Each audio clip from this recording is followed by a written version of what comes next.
Le dernier jour de 3 semaines de campagne électorale, et c'est à Kigali, dans la capitale rwandaise, que les 3 candidats ont terminé leur meeting. Et comme depuis le début de la période électorale, des dizaines de milliers de personnes ont fait le déplacement pour le candidat favori, celui du Front populaire rwandais, Paul Kagame, à la tête du pays depuis 24 ans, avec comme slogan de campagne « Le peuple avant tout » et une moyenne de 95% des voix aux 3 dernières élections. Les partisans m'ont fait part cette fois-ci de leur volonté de voir Paul Kagame gagner avec 100% des voix.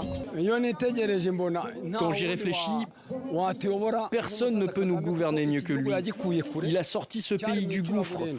On était dans l'horreur.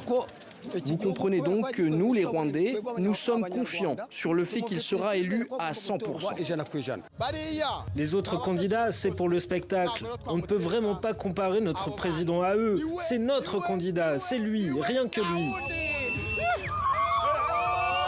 Candidat Philippe Maïmana arrive en 2e position après Paul Kagame à la présidentielle d'il y a 7 ans avec 1% des voix. A quant à lui choisi le quartier musulman de Nyamirambo pour le lieu de son dernier meeting. Là aussi, comme durant toute sa campagne, seulement quelques dizaines de curieux se sont arrêtés pour l'écouter et échanger avec lui.